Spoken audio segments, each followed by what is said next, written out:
stuff like Rise and Shine and Hidden Folks. You know, it's but there's just a lot of like really high quality stuff. Who decides who wins? How does that work? From the start, we have you know, committees in the office that go through all of at Unity that go through all of the categories. So each category committee, and we pick the finalists from all of the giant pool of stuff. And then from the finalists, what happens is the vote goes out to the public. So everyone who's in the Unity community can log on and vote. They get one vote apiece, and then everyone at Unity also gets a vote, so that's split 50-50. So you take the average of the two, and together you get the winners. How, if I'm working on a game right now and I want to be like in the winner's wheel next year, next to making a cool game, what do I have to do? Well, you know, we pay attention all year long, so we're watching everything that's happening, and we have our own lists, of course. Like every time we see something cool, we sort of add it to this list to make sure to check out later. And then in the summer, usually each year, because we usually have the awards we always have the awards at Unites, the North American Unites. And then we open up a submission. So what we do is we ask people to submit. It's not absolutely necessary, but it really helps us know what's out there, because it's really just about like us being able to be exposed to as much as possible. Like for categories like you know, the non-game, which is also a soft spot for me, and VizSim and cinematic, we might not know everything that people are making because it's a little hard to find those things sometimes. So, you know, especially in VizSim, where it's very different industries than games, where they're promoting these things all the time. So, you know, getting these submissions in really helps us out to find all the projects. Like, it's possible that we missed some this year that are really amazing. And do you take in, for example, I know that we've moved our Made with Unity kind of content over to Unity Connect recently. Like, yep. Is that a good place for people to go and put up their work if they want to get noticed? Like, yeah, for sure. Connect is a great place. I think it was a natural fit for Made with Unity stuff to go to Connect. We do have another Made with Unity site now. Actually, yeah. Just launched yesterday. But yeah, all that stuff is there for Connect. You can just go and sign up, put up your project, and it's a great place for, you know, of course, for potential employers to come, or like if you're a contractor, like if you're a contracting studio, people can come and see what you've done, and you could potentially get work that way as well. Do you really like get to play games for your work all day? That would be amazing if that's all I did. Wait, I do. I play a lot of games. You play all of them, right? I play an absurd amount of games. All 600 yes. of them. All 600 of them, yes. Any job openings on the team? No, not for you. No. Oh. Oh, wow. So if people want to go and see the award winners, where can they check them all out? Because obviously the showreel's pretty quick, it flies by. Yep. If you want to read the stories of how those things are made. Yeah, you can go and check it out at awards.unity.com. So it's got the list of all the winners, and it's got a list of the finalists as well. Okay. Yep. Cool. Awesome. Dan, thank you very much. Yeah. Yeah. Much good to be with you coming guys. in. Yeah, of course. Always good to be with you guys. Cool. Okay, so up next we have Nate Wells from Otherside Entertainment here to talk about Underworld Ascendant. And we're going to take a quick break and we'll be back with that.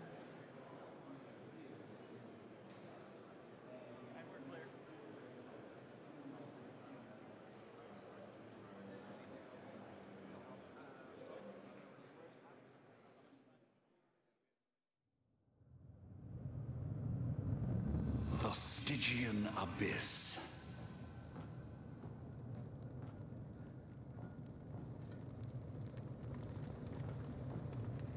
Here, each decision holds great opportunity and grave consequence.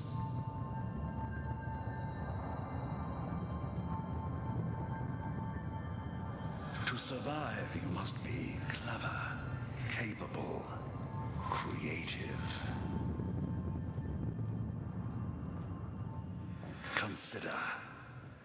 Act. What you leave behind will be engraved on the lives of others. Assuming you survive.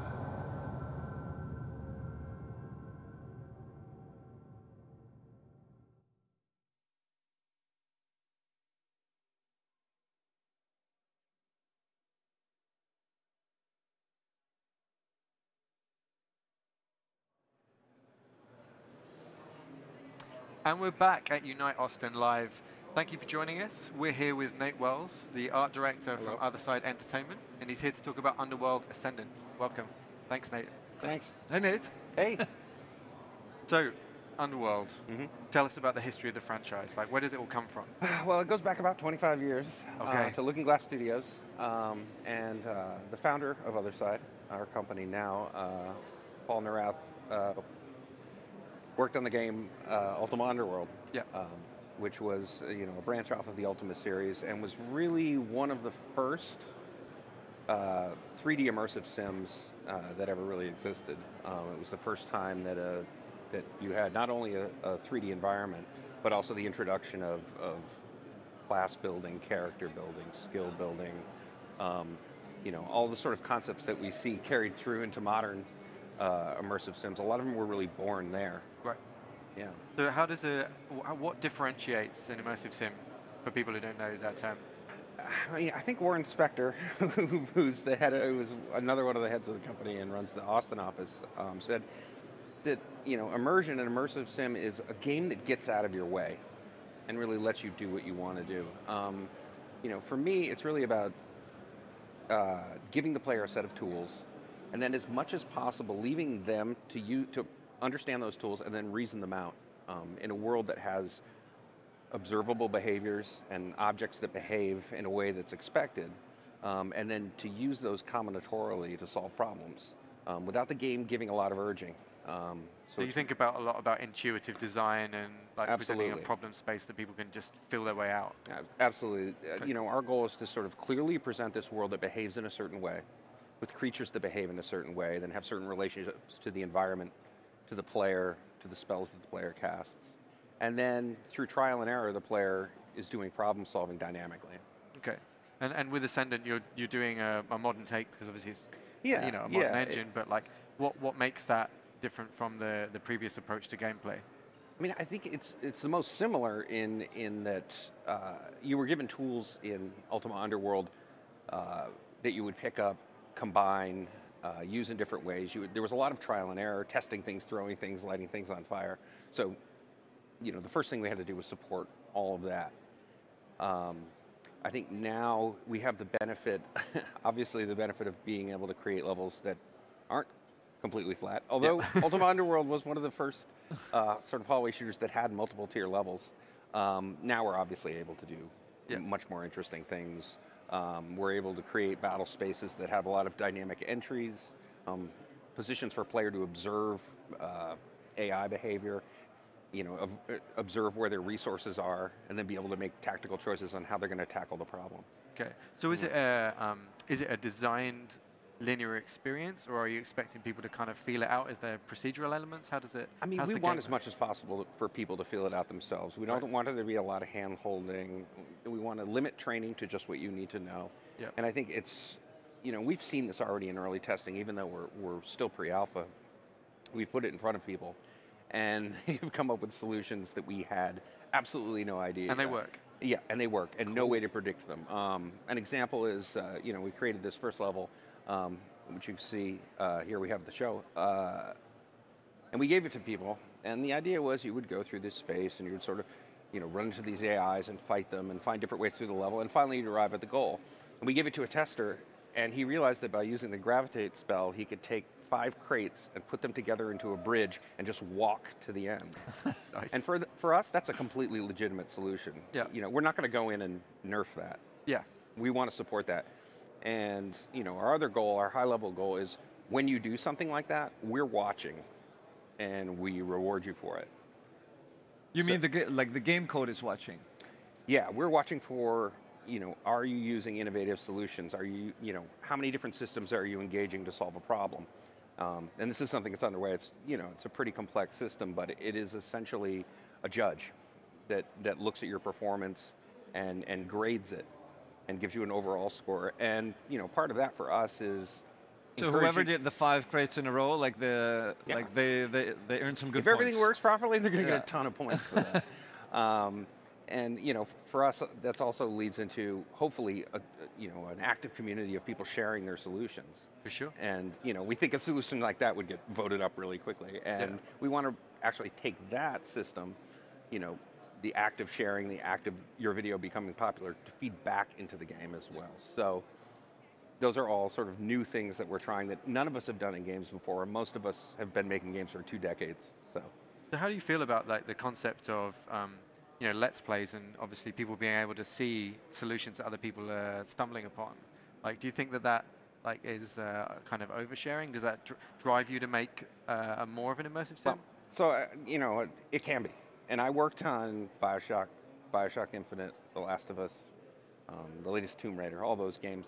And there's a lot of spoilers if you do a Let's Play of those games. Yeah. Our feeling is that it's really difficult to spoil our game. The only thing you could potentially do is expose a solution that another player hadn't thought about, and you may lead them to go try it in their own version of the game. Yeah. So it's really tough I think we've made it tough for Let's Plays to spoil anything. I think they're just going to be helpful for us. And you guys have a pre-alpha build out now?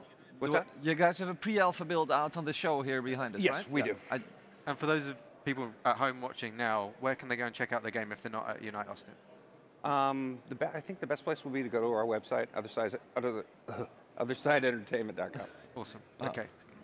Final question: why Unity? Like, what drew you to working with it? I think, well, for me, this is the first time I've actually worked with Unity, Okay. and I've worked with about 8 different game engines out there. Some proprietary, some middleware, and for me, I think that one of the most exciting things is the asset store, especially with a small team. I've already used the asset store extensively, and maybe it's not I'm purchasing content that it's going to ship. Yeah. But for a small team to have this catalog of assets, this catalog of code, catalog of effects, that a bigger studio would have built up over 10 years and have for prototyping. In their back pocket, yeah. Yeah, we're able to prototype much more quickly because we have access to things in the asset store. I think a lot of the exciting things, the post-processing stack, I've started to play with early iterations of that and can't wait for the full version. I like to play around with that too. Like I said, I've made games with like 8 engines, and I've never had all post-processing tools in one place. Amazing. They're generally like different modules, they come in at different times, you get chromatic Different people aberration at the supporting end of them, development, and then you can't work with LUTs for the longest time, and this is amazing, and just to have all that and just be able to play and play and play forever. Awesome. We're glad you like it. Good luck with the game, Nate. Yeah, Thanks so thank much you. for being here with us Thanks, man. today. Thanks, guys. Appreciate it. So if you want to check out Underworld Ascendant, go to OthersideEntertainment.com. Great, go there. Okay, so we're going to take a quick break, and after the break, Neill Blomkamp and Chris Harvey of Oats Studio are going to be with us. Stay tuned. Thanks.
You want to know what you are? The mirror can tell you who you once were. She knows your histories, your crimes.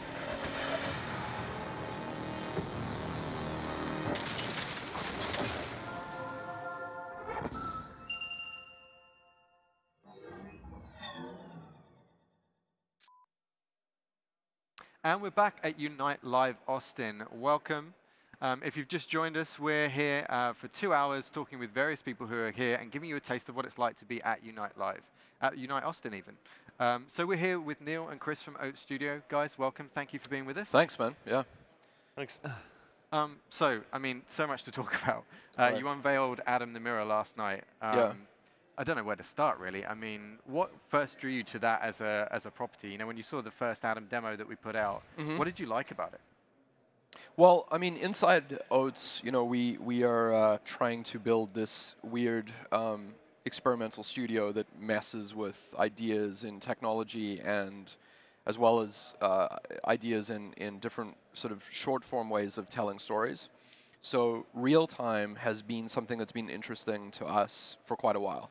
So if I'm the director and Chris is in charge of all of the visuals that the company is doing, we both kind of felt like real-time was a direction we wanted to go in. So we were already talking about that, and we saw this piece that came out last year, and you know, it was kind of what we were talking about. It was short-form storytelling that was mysterious and compelling, and it was rendered in a real-time engine. Yeah. And we were like, damn, it got passed around the office, you know. Yep. People were really into it, and it was like, that is one of the things we want to do. Yeah. And then, you know, we went off and shot live action films and did traditional VFX. And Unity contacted Oats, and they were like, you know, Isabel, who was our point of contact, said, like, do you guys like this property? Because we kind of want to take it further, and you seem like an interesting company that could branch off and kind of take this in directions that we haven't gone with it yet. So we felt like that was something we wanted to do. So a lot of your work seems to focus on the idea of like transhumanism and, you know, where is the soul and where is the mind and all of that kind of thing. With Adam, like, where are you taking that, and what do you think that means? Well, Adam is a little bit different to a lot of the other stuff that I'm drawn to, in that it's a little bit more uplifting, I think. And there's not quite as much gore and viscera. Right, yeah. Yet. But, yeah, yet, exactly. But I think, you know, the direction that I wrote like an overarching kind of Bible of where it could go, and obviously like the piece that we just released is like less than 1% of what that world is. Right. But the world that I had in mind, and the world that I think Vess initially created, which, you know, was the Unity piece that we saw, has this, it has transhumanism, and it has questions about the mind and the body and the separation or unification of them. But it has an underlying sort of theme or feeling, to me at least, of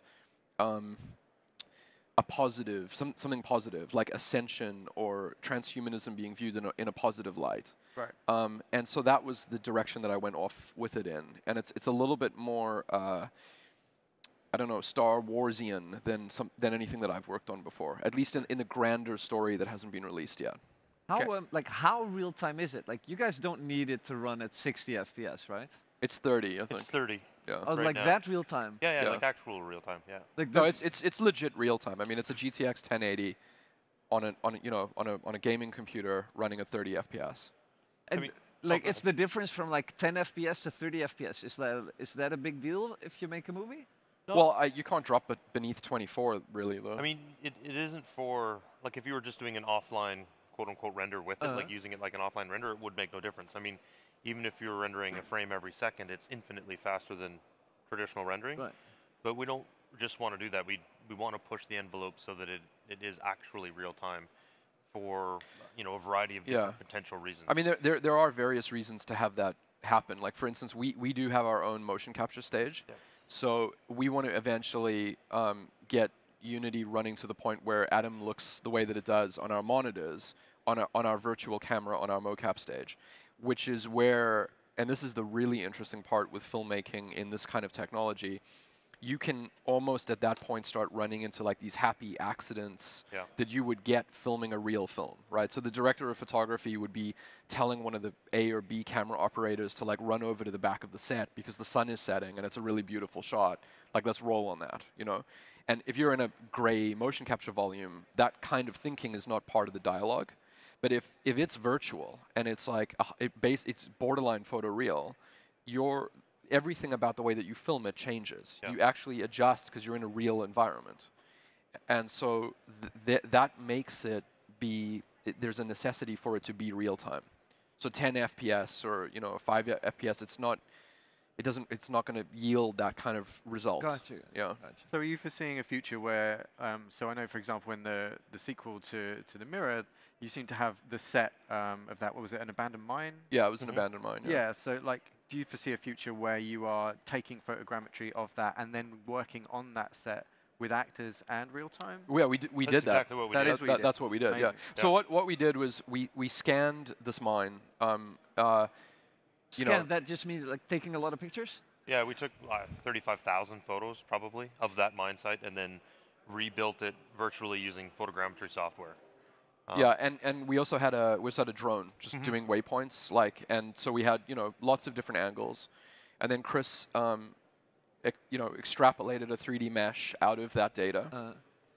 And the interesting thing, which ties into your question, is that we got back the perfect measurements of this mine because we had a perfect three-dimensional mesh that allowed us to build physical obstacles and physical depth differences on our mocap stage that represented the exact mine.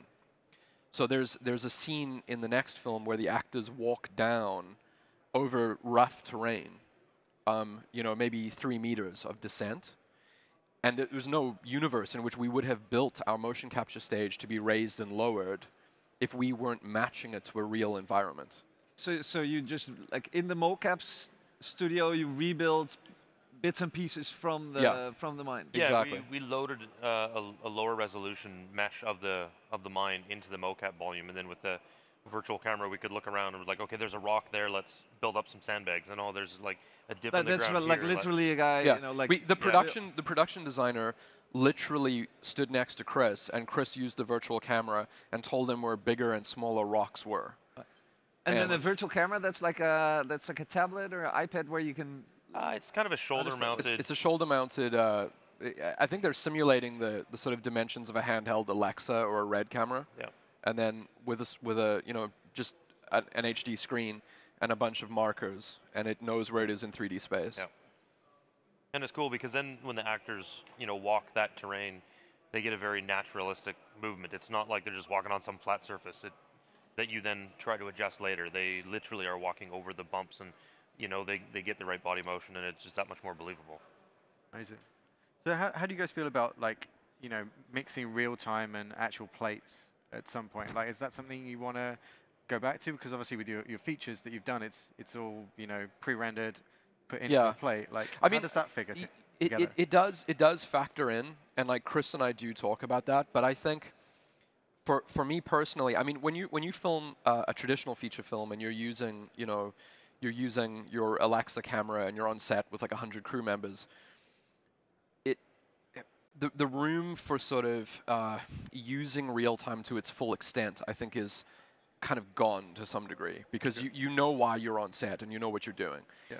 For me, inside of Oats, that's where I think real time is much more interesting. That we can actually make films that look like the Atom piece that we released last night, that are 15 minutes long, 30 minutes long, 2 hours, that are scale and scope and epicness at a sort of lower cost, value, that look really great, and that we can also revisit on our set over and over. You know what I mean? Yeah. So we can do real time on set in traditional settings, and but it isn't. It's not as creatively compelling to me as like what I think we want to do inside the company. Yeah, I mean, from technical perspective, there's no reason why a person wouldn't use it as an offline renderer, like real time, use it, because it's just going to get your results fast, and then you comp it in like you would traditionally. But that's just kind of doing the same thing everyone's already doing. Another way of saying it, another way of phrasing it is, people continuously try to put real time into this pre-visualization setting. Yeah. That's essentially what you're saying. You're saying like, can you pre-visualize on set with it, right? Yeah, pretty much. Where it's interesting to me is, what if it isn't previs? What if real time is the end result? Yeah. Right. That's the difference. So I mean, like, speaking of which, the human character that you saw in the preview before, you're using quite a different approach to, like, it's not blend shapes, it's not that kind of thing. You're using, what is it, Alembic? Yeah, it's performance capture, which is not that unusual on traditional film, but it's definitely not. I haven't seen it done really to the extent that we're doing it in a real-time engine. It's performance capture. Like, the actor sits down, there's 9 cameras in an array, filming or photographing their performance at 60 FPS. Every single one of those photos is then turned into geometry, and then using Alembic streamed into the engine. So it's literally their performance that you're seeing. It's not an approximation, it is the performance. Okay, so for people who, I was going to just say, like, if you're unfamiliar with that, has it got something more in common with, like, an LA Noire approach, or like, how does it? I don't actually know the LA Noire approach. I think that's still baked it down to a rig. Right. This isn't baking it down to anything. It is actually the subframe photographs, like photogrammetry, just streaming in. Okay. Hey, you mentioned before that that you felt like this sort of new real-time way of working would be most early adopted by, like, a new generation of filmmakers. Yeah. What do you think the sort of, like, shift in technology is going to do for filmmaking, like, with this new generation of filmmakers? Or do you think everyone's going to jump on it? I mean, I think it's probably happening. I think it's starting now, and the big thing is accessibility. The accessibility to people now is. I think it also ties into the pre-visualization thing, where I think that big studios and big money, traditional systems are going to have a hard time initially thinking of real time as the final end product. And I think they're going to continuously view it as a way to get to an end product. Where I think someone, some kid in their basement is going to use it as the end product, with the way that we did Adam. And I think that's the difference. I think that it's going to take that younger kind of gaming generation, like / creative person that doesn't care, it's not filled with stigma. It's just a really cool looking end product that's rendered in real time. Well, like, you've got so many people now. Oh, how will this fit into my existing workflow? How does this fit into the way I already do things? Exactly, which is the wrong way. The new people are going to be like, well, I don't care about I'm going to have a new Everything is workflow. new, yeah. And that's where you're going to get new innovation. It's kind of like how, younger people watch YouTube and they don't watch TV, right? Yeah. It's just that shift of of where people are looking for a narrative. Do you think we'll see many more people making films just because it's cheaper and more accessible? I think what you're going to see is you're going to see a lot of sort of like the YouTube generation of self-created content. I think that's going to happen, and that's going to gain momentum. I think we want to do an entire feature film in real time. So using Unity to create the end product is very possible, I think, inside of Oats. But I think normally with big studios, you may not see that for a while. It's going to come from the ground up. 5-minute pieces, 10-minute pieces, kids messing around with different ideas, and creating pipelines and ways of working that are non-traditional. And that's a big thing too, is that it is so fast to play in. Like, people will be able to put ideas out at a much faster pace, or experiment. Like, we were talking about that on the way over here, about just like, you do these things in Oats, like we're able to experiment that you can't do that in the traditional system. And you get ideas out and you realize people like this or don't like that, and I don't know, it's very freeing. I'm interested in the approach you guys are using with Steam and the DLC approach. Could you just explain what you're doing for people who aren't aware of it? Well, that's all that really is just trying to, like, since the shorts are free anyway, we initially, one of the things we wanted to do was sort of twofold. We wanted to, and this is, interestingly, this is where real time is actually incredibly applicable, but we weren't doing it in real time. We wanted to take the shorts that we were making and then break apart all of the elements of filmmaking. So, like, these are the VFX assets, this is the music and the music stems. We actually want to release the raw footage to some of the pieces, in case someone wants to re-edit stuff. Wow. So the DLC idea was 50% about giving young filmmakers just what the tools are that we used. You sort of open know? sourcing. Yeah, exactly. Like just open sourcing it, and you know, with something like Atom, you can do that way more because it's all elements are under one umbrella. Yeah. But the second reason was because the shorts were free. Our goal, obviously, to make the company self-sufficient going forward will eventually have to be to charge for the films that we're making somehow. Yeah. And so we knew that the DLC download stuff would never really come close to the cost of the pieces that we made, but we wanted to sort of get an idea of if people were willing to pay for anything. Yep. You know what I mean? It was sort of a metric. It was like data for us. Well, it's like with games when you pay for like a collector's edition, you get all this other stuff, right? It Yeah. sort of gives you a gauge of which of your shorts people are interested in. Yeah. I was wondering as It's well. data. If you people, if you are looking at things like Patreon and those kind of like.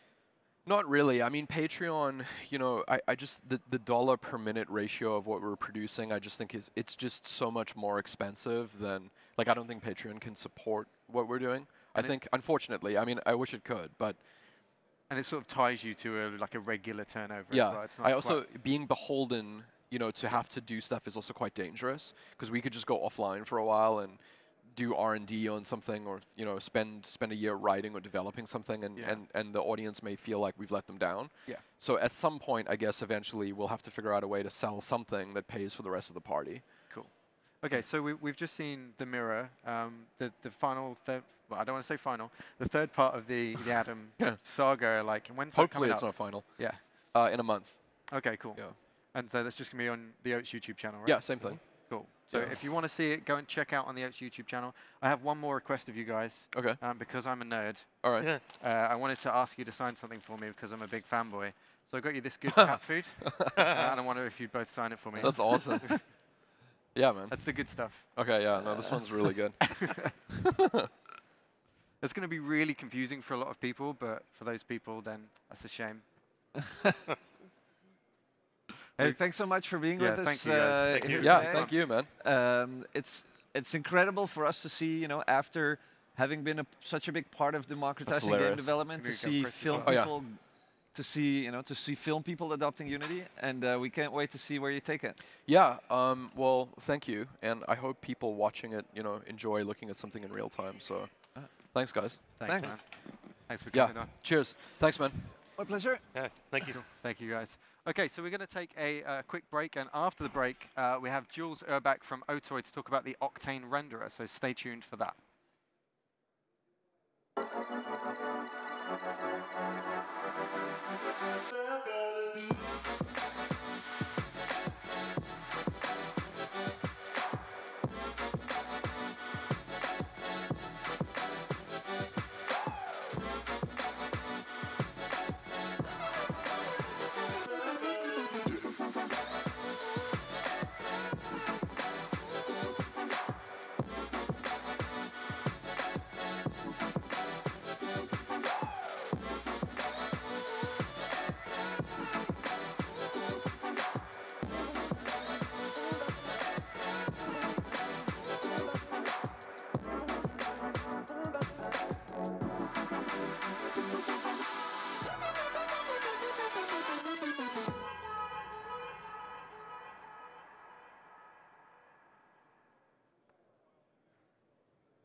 You want to know what you are? The mirror can tell you who you once were.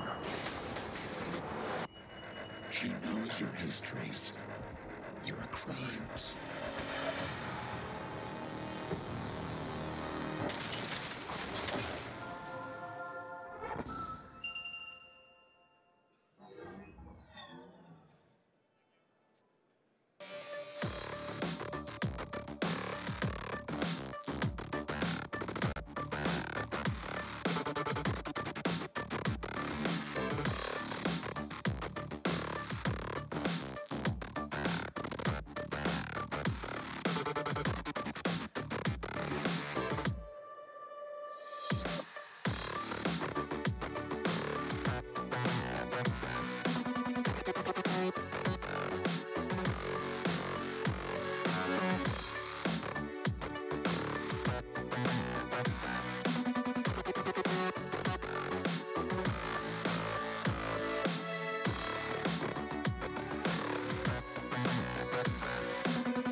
Unite Austin live here at the Austin Convention Center, and we're talking to Jules Urbach of OTOY, makers of the Octane renderer. Jules, thank you for joining us. It's a pleasure to be Hey, here. Jules. Lucas, Nice so being great to here. be here.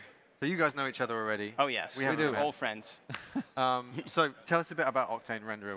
What do you guys make for those who are unfamiliar with it? Those minor few people who are out there who haven't heard. So Octane Renderer is the world's first spectrally correct, unbiased GPU renderer. It's traditionally been used in visual effects. One of my favorite shots has been rendered with Octane is the opening of Westworld on HBO. Beautiful. Incredible. Beautiful.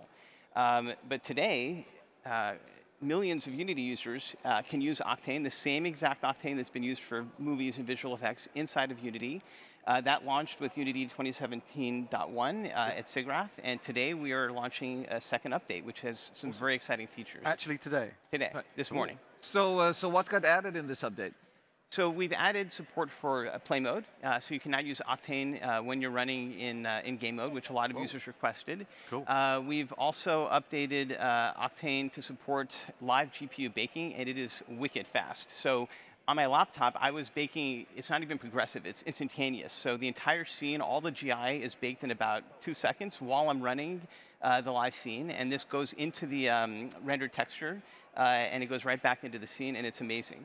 So that works as like as a light mapper? Yes. And this is basically ground zero for us to build more and more complex baking tools. So now that we have light mapping working, and it is so fast on the GPU, and all of the, and we've also done a lot of integration now. So all of Unity lights and materials are really well integrated in Octane. We're also showing some beautiful scenes that were done in Max and Maya, and we redid all of those materials in Unity Editor, and it looks just as good. It's awesome.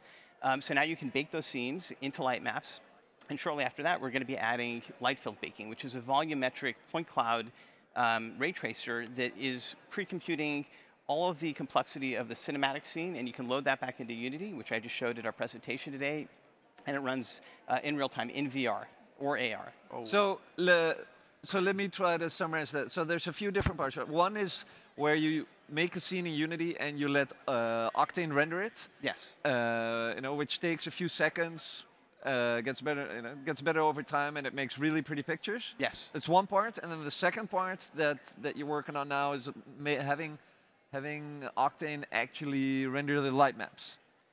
Yes. So the cinematic rendering in Octane that you could use for doing VR renders and all those things was working in 2017.1, but today we now have the ability to have Octane take those same quality lighting and put it into the same light maps that Enlighten was baking or the progressive light mapper was baking. It uses all of the Unity UV mapping and baking light maps, and it does it all in one step. So there's no tiles, there's no weighting, it just renders all of that in about a few megapixels per second progressively, but it cleans up the noise basically in real time. And then with this third thing is like the how do you call it? The point it's cloud, basically a light field baking. So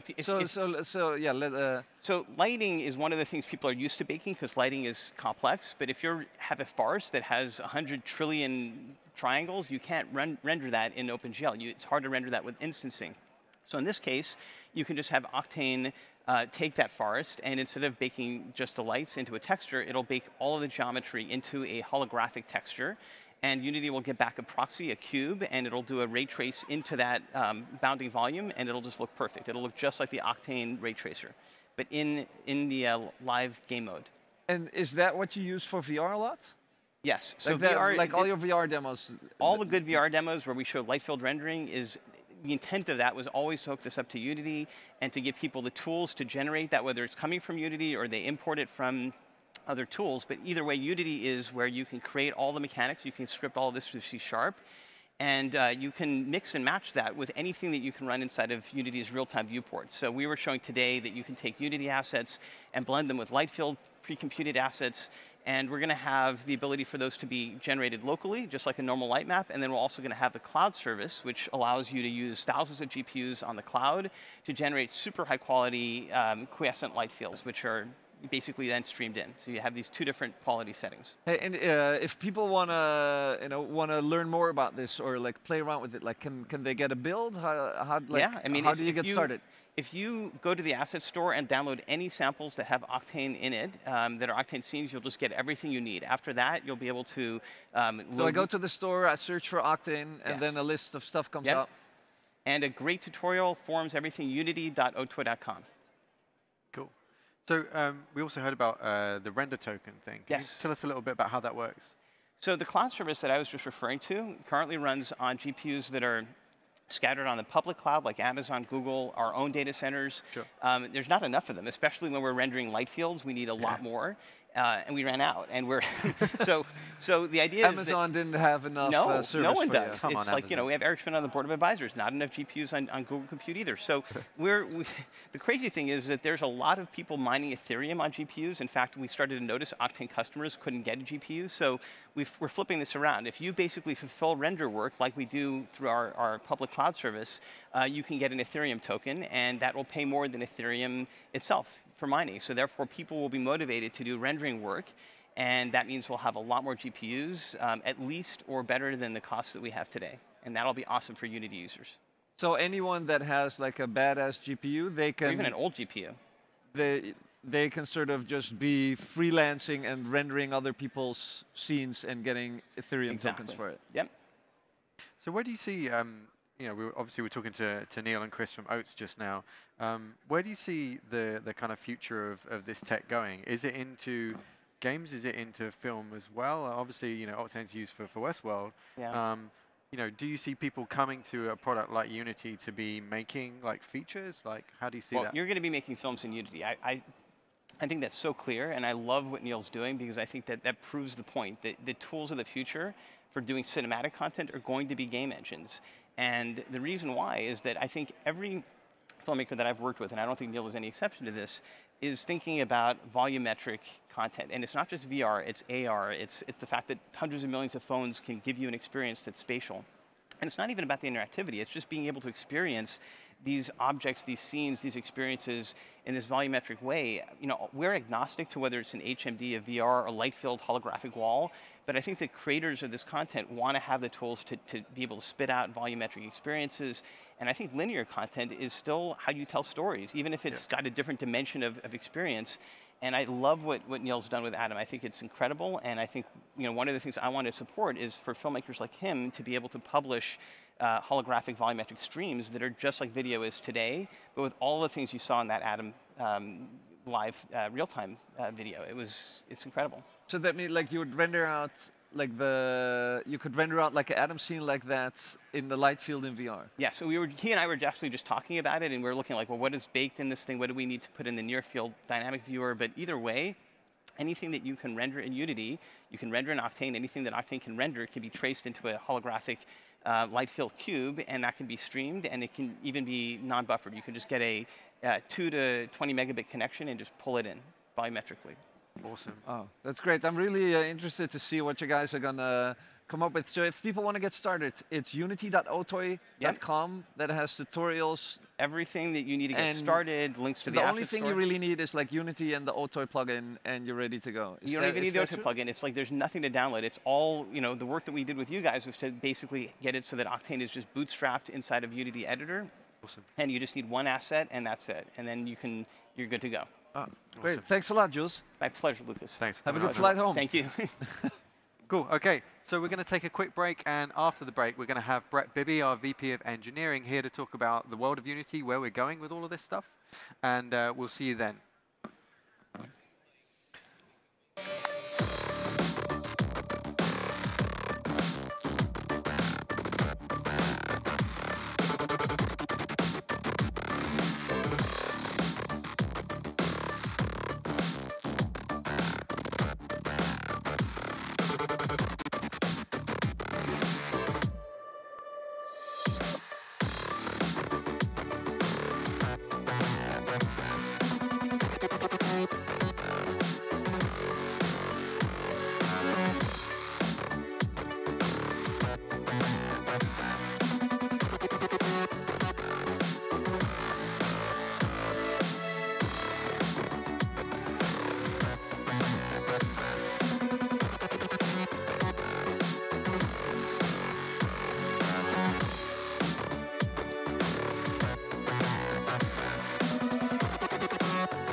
And we're back at Unite Austin live, and we're here talking with Brett Bibby.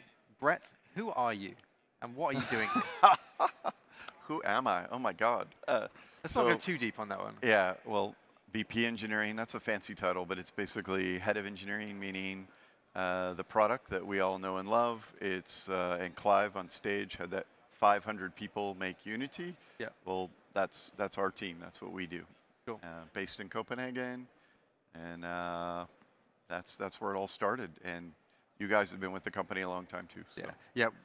Full disclosure, we know who Brett is. We're doing this for your purposes. So, Brett, we've been talking a lot internally about solutions recently. Obviously, Unity started out as a game engine. We've grown and we've serviced different platforms, different needs over the years. What are we trying to do with solutions now? What does that mean for all the different types of Unity users here? Right. Well, it's one of the interesting things. I actually never knew what product management was, like, for a long time, right?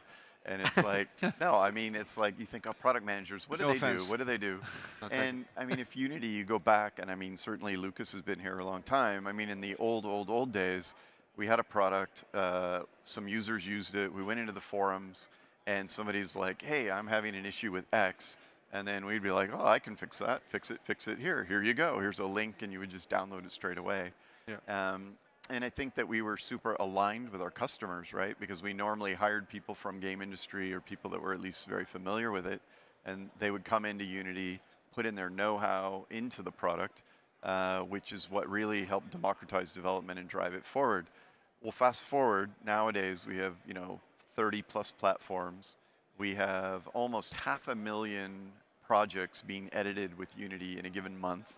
Wow. And it's just insane adoption across the board. So there's a lot of people that have a lot of requests, and like, how do we think about that? So solutions, this thing we're talking about lately, is just a reminder that people buy stuff because it solves a problem. Yeah. You don't walk down the street, see a restaurant, and say, walk in, here's $20. I may come back here and eat one day, but just wanted you to have that money, right? I mean, generally I'm hungry, there's a place, it looks good, I'm exchanging the money, and I expect to be full and what, right? So, so the idea here is that as a solution, we understand people are trying to make mobile games, they're trying to make console games, they're trying to make high-end games, they're trying to make connected games or multiplayer games, they're trying to make AR, XR, AR and VR experiences, they're trying to make films. So, we're really now on this idea of like really understanding and taking a fresh look at where we are in the world, what people are trying to do with Unity, and making sure that we're a good match for that. So just be super aligned with our customers, be our customers, make sure that we're all thinking and talking the same stuff. So how do you think people go about, you talked just now about solving a problem for people. What do you think it is that makes people choose, a piece of software to solve a problem, and how does Unity think about that? Right. Well, again, I like to use other analogies. One of my favorite one is, imagine, it's your wedding anniversary or anniversary for your girlfriend, or so you drive by down the street every day, and there's a flower shop, and every day you drive by it, and you never buy your wife or girlfriend flowers. And then on the anniversary, you see it, and you remember, oh my God, I got to do it, right? So there's some call to action for you that grabs you by the throat. It could be pouring rain, it could be a mess traffic jam, but you will get those flowers and you will deliver them, right? So there's a need, and I think Unity's need is just that you have this environment that allows you to express yourself at a rate and in a way that is liberating. Right, and it feels light, it feels free, it feels accessible, and I think that that's really the key value proposition. People think I've got this thing, I want to put it in there, I want to see it, and I want it to move, I want it to do something.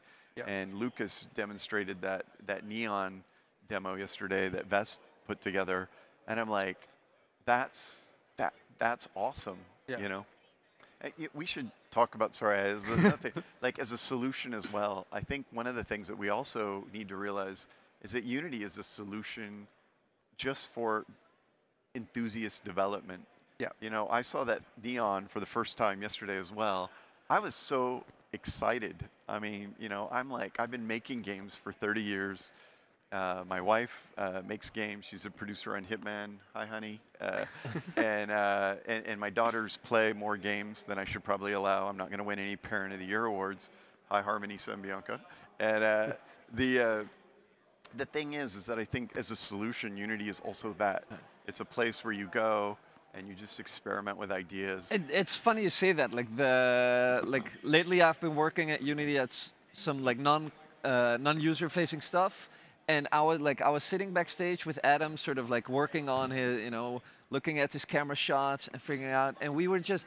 It was just so fun to sit in this scene that looks gorgeous, and use timeline to put these clips around, and then I was giving him shit about like not liking this shot that he put of this character that came out wrong, and we were going back and forth, and like no, let me try, and I made a little bit of a different idea. It was like the. So you're taking credit for it.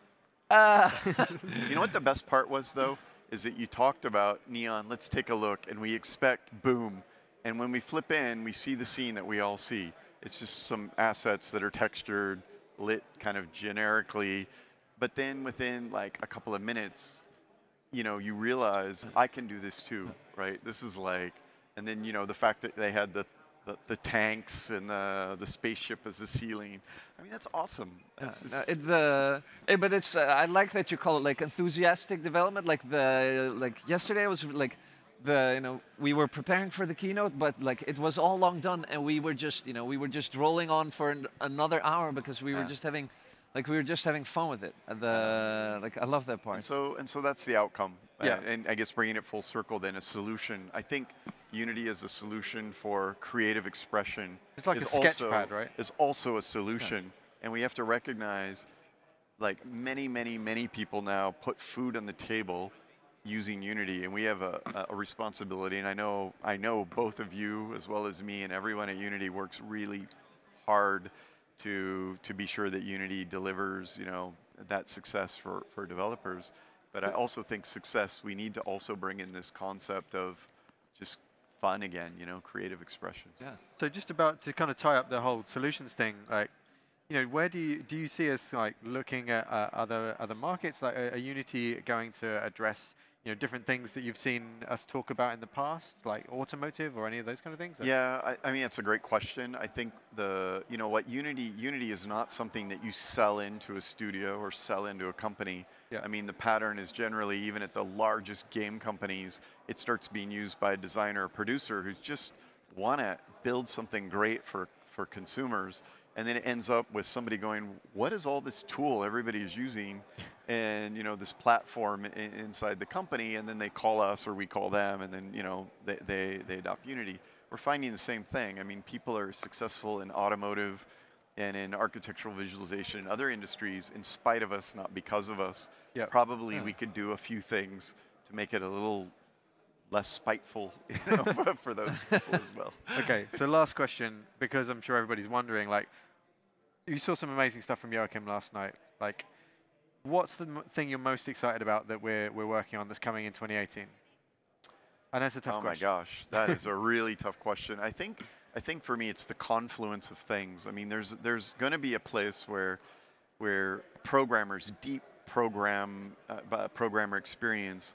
It's not that Unity replaces you as a job. It frees you to actually go and write a deep pipeline or a deep set of functionality or behaviors that you want, right?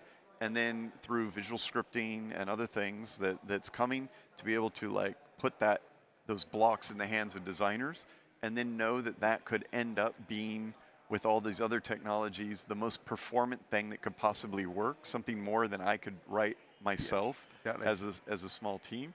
That's completely revolutionary. So I think it's the confluence of the C# job system, the entity component system, visual scripting, visual materials. Like when all of these things come together next year, it's just going to be paradigm shifting. I mean, Yeah, I would agree. I think for me the most exciting thing is like you say, it's what I always talk about as like base literacy tools in Unity, so that everyone who's either a game designer or an artist or one of these kind of people has the tools that they need. So like you say, it's the visual scripting being built on top of that, that deep C# performance, and then, shader graph and all these other kind of things coming together. It's going to be a good 2018. I have one last thing to say. Do it. And it's like, I want, which camera is actually on? I think talking to this camera. It's like, I want you to know that like these guys love this company and this product. I love this company and product. And there are hundreds of us that work tirelessly to make this. And I want to say thank you to everybody out there that just uses this tool and just blows us away with all the amazing stuff. True or not true, man? True. Thank you, Brett. Let's go home and do some work. Yeah, let's go home and mess around, you two. Okie dokie. So, cheers. Thank you for coming on, Brett. We're going to take a quick break. After the break, we have Jared Finder here to talk about AR Core from Google. So stay tuned for that. Thanks for tuning in.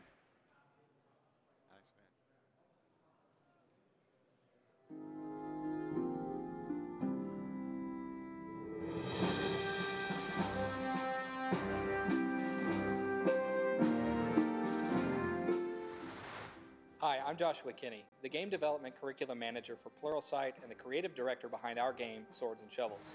Swords and Shovels is a fast-paced dungeon crawler game with emphasis around strategy. It's a mix of hack and slash and tower defense. Game development has become more accessible now than it ever has been. Anyone in the world can download and start learning about a game engine of their choice and start making games today.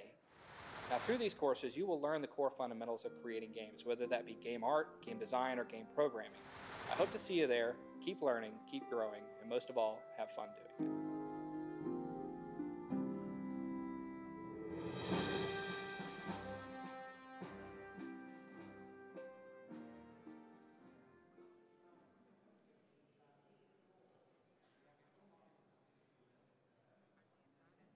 Watcher, take one.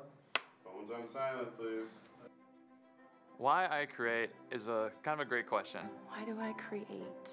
I create because I just really love games, you know, and it's a lot of fun to make them. I have so many ideas. I have so many things I want to explore. I can't imagine doing anything else. It's what's on my mind when I wake up in the morning. It's on my mind when I'm falling asleep. It's an odd question. From my perspective, I don't know why other people don't create.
And we are back at Unite Austin Live. And thank you for being with us. We're here with Jared Finder, Engines Lead for AR and VR at Google. Welcome, Jared. Nice to meet you. Hey, nice to meet you. Hey. So, AR, we talked a lot about it last night at the keynote. What are the big parts of AR Core that we need to know about? So AR Core is kind of Google's effort to take AR, which is something that we've been working on for many, many years. Do you remember Project Tango? Yeah, of course. Yeah, so 2 years ago, I was at Unite I saw that in Boston. We were showing off all AR could do with Project Tango. And now we're focusing on bringing it to Android scale. So Android has a ton of phones out there, right? And we want to get it where all of those phones could run AR. Yep. So we're starting right now. We have a developer preview. It works well with Unity 2017-2 coming out. Yep. And it runs right now on the Pixel and the Samsung S8. And we're going to be focusing on bringing it to many more phones. Awesome.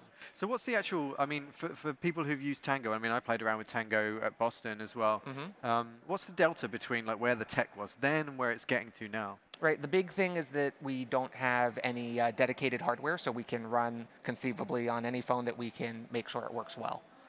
So you've got the core technologies, you got the motion tracking going in, so that lets you place an object on the table. That's what lets you kind of move around the table and be able to have that object stay there.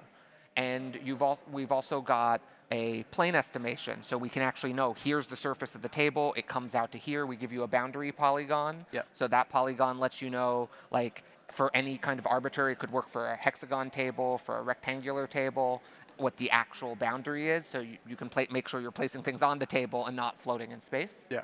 And then a new thing that we didn't have this with Tango, is light estimation, where we actually are able to sample the lighting that's in the real world and make it so that the objects follow that. And so that allows you, like when you go to a dark room, the objects appear to get darker. When you go to a light room, the objects get lighter. And just, it's all about making these objects feel like they're more real and feel like they're behaving as if they're, real objects. Yeah, sort of anchoring it in the real world. Yeah, yeah. I find that part really fascinating, the light part of it. What does it actually do? Is it using part of the camera, like to actually observe the pixels and where the light changes, like a light probe volume, or how does it work?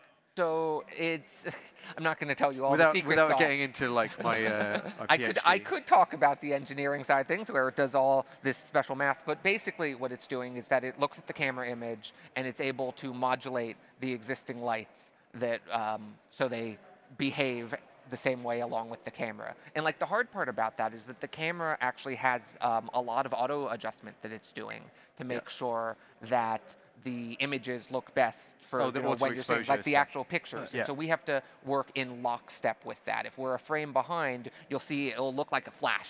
And like with everything with AR, we have to actually be like fully frame synced with what's going on. If you lag behind your position by just a frame, or you lag behind on your planes by just a frame, like people will notice, an object will appear to jitter, and we have like worked really hard to make sure everything's exactly locked. So the light estimation, it takes into account like the real lights in the world, but also like the exposure settings on the camera. Yeah, it's looking at everything so that it looks like it is actually like it is like that object was real and was being photographed. Right. So is there a big challenge for you? Like you mentioned you were working with, obviously, the Pixel, Google's own phone, also Samsung S8. Yep. Is there a challenge for you with the hardware? Obviously, you want to get this out to more Android devices. Yeah. And some of those devices will presumably handle auto exposure in different ways. Is there a big challenge for you to kind of keep parity for those things? I mean, that's what Google is great about, right? Like Google's effort has always been to hit things at scale, to solve problems for the whole world, to be able to run every phone. And so like that's, is it hard? Yeah, but that's what Google is best at. Just figuring out how to create software that works for everyone, that can bring AR really to everybody. And like it's super exciting to me. Like AR is one of those things, I was used to seeing in the movies. You see like Iron Man working with his computer. We're not there yet. That's far off. But working on little steps to get us to where you can have these objects that are just interspersed with our reality and feel like it's really just another thing, another part of your world, and even though it's fully virtual, is like, that's cool, right? That's the future. That feels like what we're going to be doing. Yeah, what's some of the coolest content you've seen? One of the the coolest things that I've seen. Like if I want to show my mom something. Hey, Mom. The coolest things I've seen have all been like some form of interpersonal like communication. Like there's some apps that I've seen that have been about like remote help. You like find a plane. When you find the plane, when you understand the world around you, to be able to place objects in it. If you have like, you mentioned your mom, maybe she's called you for like some computer tech support. How do I do this thing? You could have her. This has happened once or twice. Yeah, so you could have it where through AR you could add virtual like press this button onto the TV, be like, okay, it's the button above here, and so it I would actually be able feels to, like it's part of it. place like objects in her virtual worlds. Right, that directly help her. Right. And so like that, even though like for me, I've gone through this process a lot with my grandparents. My grandparents live on the other side of the country from me, and eventually it got to where I'd be like, how does this work? What are you looking at? Where are you? Are you at the left side of the TV or the right side of the TV? So and it's like being able to TeamViewer actually for the real world. see it. To be able to actually see what they're seeing and be able to place an object in there that's like, this is the part to interact with.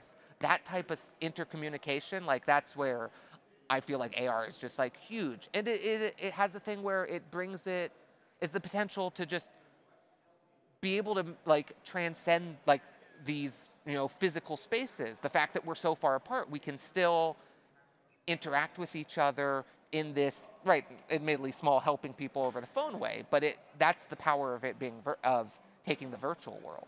Like a shared experience. Yeah. What do you think, you know, 3 years from now are the kinds of AR devices that that I'll be showing off to my mom? I don't even want to hazard a guess. Like, it feels like AR is like just really starting. You can see now that smartphone AR this year, like if you'd looked a year ago where it was, there was Tango. And now there's everything. And so 3 years from now, I hope it will be like the future, you know, we'll all be flying around in cars and stuff. I don't know. But like, I just see that smartphone AR is really becoming a thing. Are you guys working on flying cars? Did you say that? That is Google flying cars confirmed. No, I feel like you're going to see that like, we're going to get to a point where it's going to be like every phone that can support AR. And so by getting in now, you can be able to make an AR app just like you make any other app. It's going to be like, you remember GPS used to be a selling point for a phone. Now every phone has it. Yeah. You know, right now AR is kind of a selling point for a phone. And it's very soon going to be where just every phone has it. And that's kind of what we're focusing on. Hey, so if a Unity developer wants to get started with AR Core, what do they need? They need like 2017.2? Right. So that's a good question. So it needs to be 2017.2. Beta 11 or later. Like the release candidates, I think, just went out. Yep. And so it's release candidate 2, I think. Yeah, I think so. And so if you download that, you go to our website. I just search Google for AR Core developers. It's like the first hit. And download our SDK. You can use that to build an AR Core app. And we're actually right now, to try to educate all the people here at Unite, we are doing a code lab up on the 4th floor. Great. That has walking people through it, get people over that initial hump of getting everything set up, get everything started. And for everybody at home who's not had the opportunity to be at Unite, they can go on the website and just pick up all the learning materials. Yeah, the Code Lab's up on Google's Code Labs website. Amazing. Awesome. Oh. So we're going to just roll the AR Core trailer to look at some of the best stuff that's being done with it. But thank you so much for coming in. Yeah, thanks for being here, Jared. Great to be here. Always love Unite. Let's take a look at the video.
Awesome stuff.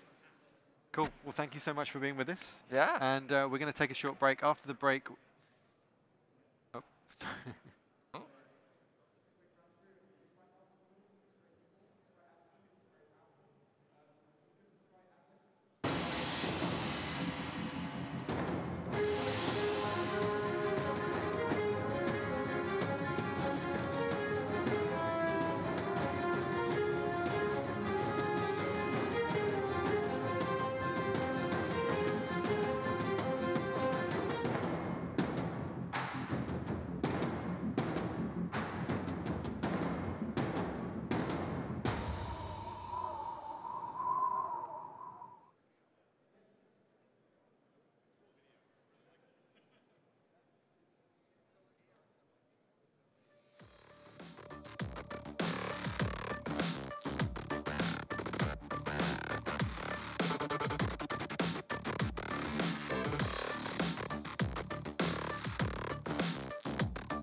And we're back live at Unite Austin.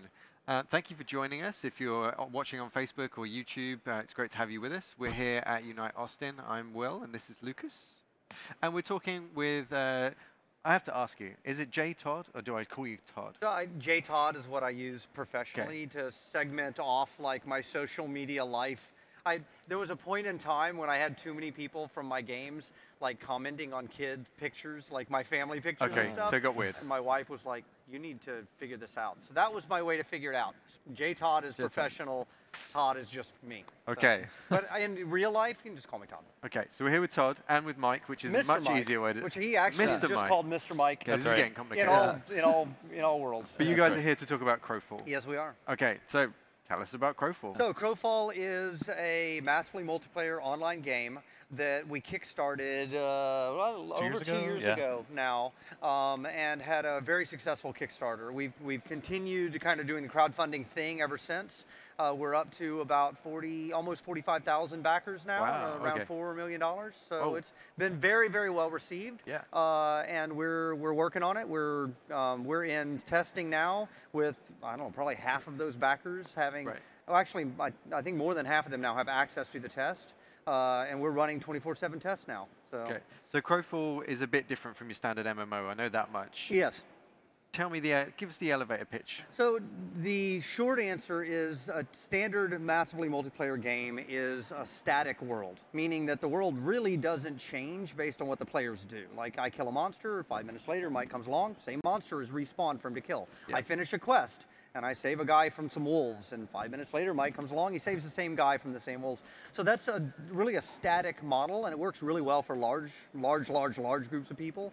What we did is a dynamic world, right, where my actions in the game can literally change the game with a ripple effect that affects thousands of other players. Right. Like if I come and I chop down some trees and I build a fort, and then I use that fort to take stone out of a quarry, and I use that stone to build a castle, I can now claim that territory and it's mine. And you log in, you see there's my castle. Right. If you come a week later and get siege equipment and burn my castle to the ground, and I log in, my castle's gone. Like the whole world is affected by the players in just a fundamentally different way. So, you know, if you think of the standard MMO as doing a really good job of kind of making you feel like you're in Lord of the Rings going on a quest, our goal was to make you feel more like you're doing a season of Game of Thrones, where it's alliances and betrayal and backstabbing and political intrigue. It's just a very different model for gaming, and it hasn't been done or attempted for a long time.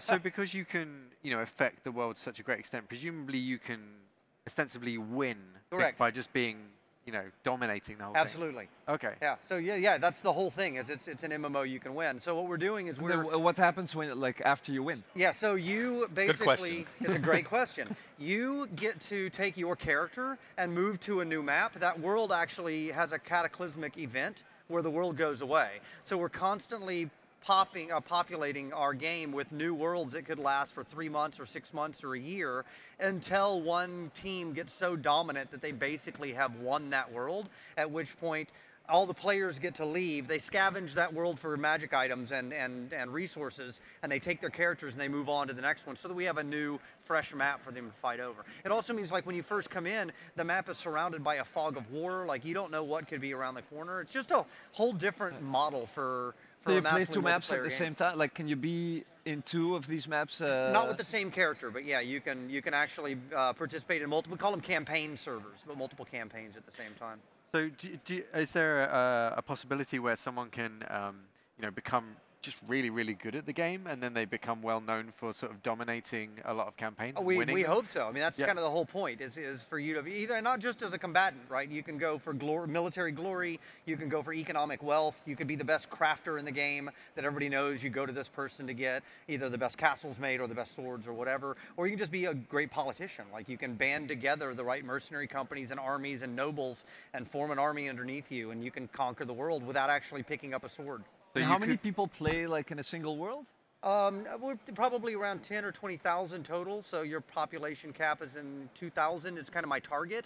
We'll see where it plays out. So interestingly enough, we use Unity not just for the front end, but actually for the back end servers as well. Like we're using a Unity engine as our server. Mike actually is one of our principal engineers, so he can talk to that a lot better than I can. Sure, yeah. In fact, that's one of the reasons we chose Unity in the very early days. Is because it was very, very easy to work with, and we could, build a game and ship it and put it out in an incredibly fast amount of time, just 0 time. And we decided early on to have a Unity client and a Unity server where all the physics happens and all the game state happens. And what's great about it is that when we're developing the game, our developers, designers, artists, whatever, they'll sit there on their desktop, they'll bring up the Unity editor, they'll make some changes or work on whatever they're working on, hit play, test it. The entire MMO is running right there on their desktop, right?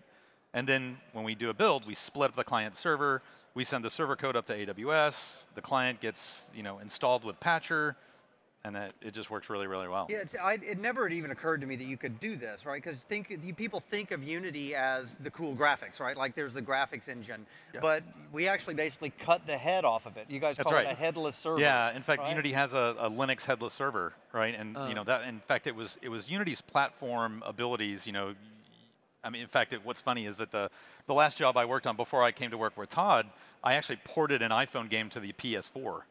So it's like using Unity, so that was one of the reasons I was like, yeah, this engine's pretty dang cool. We should use it. Yeah. But yeah, Unity has a Linux physics server, so we can develop it on Windows and then push it up to our Linux AWS servers, and it's incredibly stable. It runs really well, and it's something we're really happy with. When do you guys plan to ship? Well, we've said last December, so clearly we didn't quite hit our original date. I think that's for entirely the right reason, though, is we have like 45,000-ish backers and another 250,000 registered players. We take their feedback incredible, and they're all playing, right? Like they can get in. We put out a new build practically every week. They're playing right now. They're playing right now, like they can log in the game. And so if they respond and tell us something's just not good enough, like, hey, your combat's just not good enough, we take that feedback seriously and we go back and fix it. So we have, kind of kicked the can on that question into the future. Yeah. And, I hope that we don't have to keep doing that. But at the end of the day, what really matters is we want to make those backers happy. I mean, they put their faith and their trust in us as an independent studio to bring this vision to life. And we take that very, very seriously. So it's not just a checkbox of features and content for us to launch. We want to build this game and we want to make it great. What's the coolest thing you've seen players do?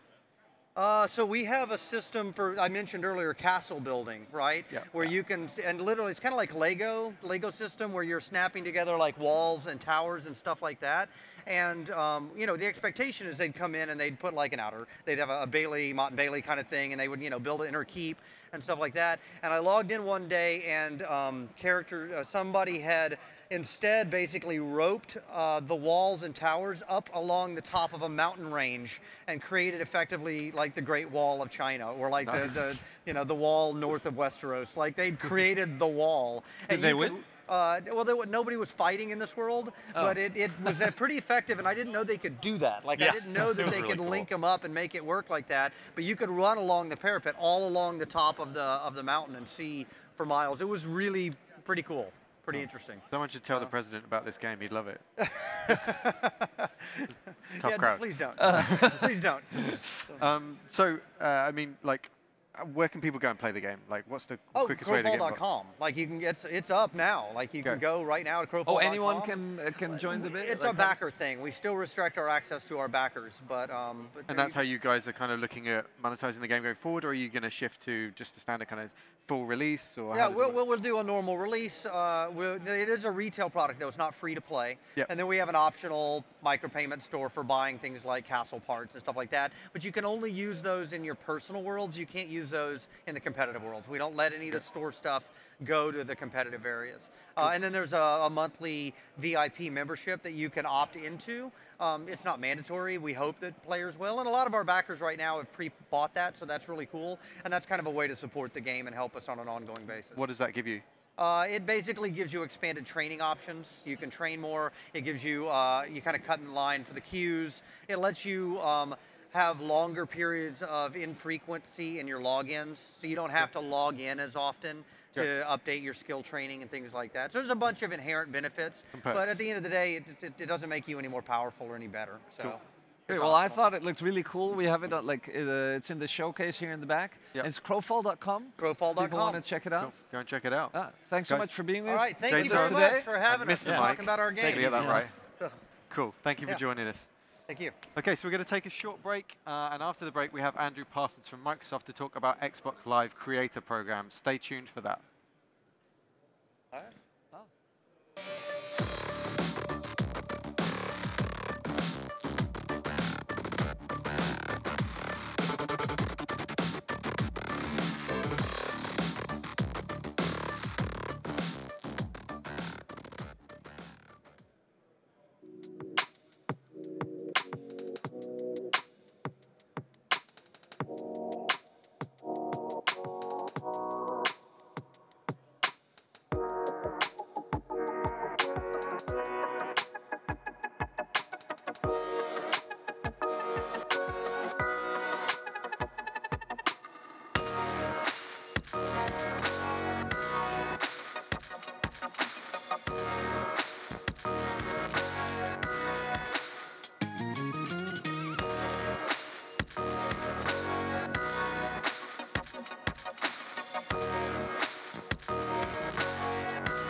John, take one.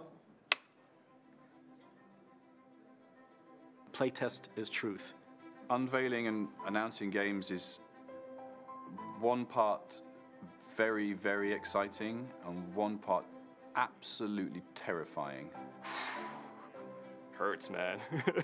It hurts. Yeah, we're at a good state now. There's not much left. And you keep saying that for a year. The last 10% is really another 90%. Every time I got really close to finishing a game, I'd be like, oh man, there was another game come out, and I was like, oh, why didn't we work on something like that instead?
And we're back at Unite Live Austin. Thank you for joining us on Facebook and YouTube.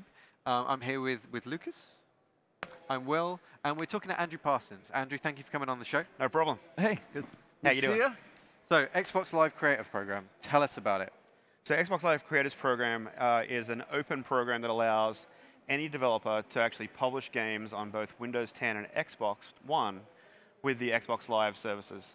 So, let me just rephrase that a little because it's there's a lot to unpack. There's two really important points in that, right?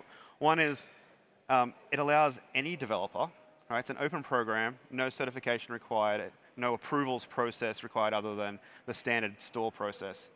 It allows any developer to publish to the Xbox One, right? That's actually pretty cool, right? The second part of that is it allows any developer to incorporate Xbox Live services into their game on both Windows 10 and Xbox. That's something that's been really protected until now. And so Xbox Live services, you see it on all the big games, you see it in the ID at Xbox games, but not outside those two realms, right? But being able to have Xbox Live gamer tags and presents and achievements and things.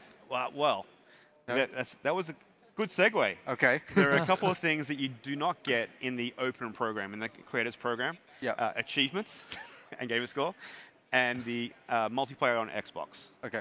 They're both pretty valuable things that require a fair amount of investment, and so they're reserved exclusively for the managed programs. Okay. So you do need to sort of go to, say, the ID at Xbox program if you're an indie dev, or if you've got a third-party publisher, like EA or Activision, you'll obviously get those as well. So in the kind of Microsoft vision of these kind of like tiers of game publishing or like game access for people, like how do they see that kind of onboarding ramp? So obviously Unity has a lot of independent developers. It has a lot of beginner users who are looking to, just find an audience. Yeah. How do you see that kind of like levels of things going through for someone who's got what they feel is a really great idea and they want to get it out there on Xbox? They love Xbox as a gamer and they want to put their content there. Like, what's the first thing that they should do? That's what this is for, right? It's the missing link. When you think about the spectrum of game development, you start at I'm building a Win32 desktop game in Unity, I export it, and I run it on the desktop, right?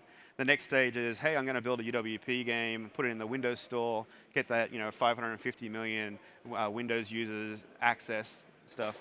Then there's a missing link. And then there's the managed program ID at Xbox, where you sign up and you get NDAs and account managers and that kind of stuff. And then there's the 3PP, third-party publishing, Activision and Ubisoft, et cetera. That missing link is letting those people who are exploring or hobbyists or those indie devs who aren't ready to actually sign into a formal program, but already have a game that they want to actually put on the console, whether it's just for them and their friends and family or it's something they want to start sharing out more broadly. And so Xbox Live Creators Program was created specifically for that particular audience. And can you put it on the store and sell it? Yes, you can. Do I need a dev kit? Aha. Dev kit is not required. So if you just have a retail Xbox One, you can actually just download the dev mode app onto the console, convert it into dev mode, and you're ready to actually deploy and test your game on the Xbox.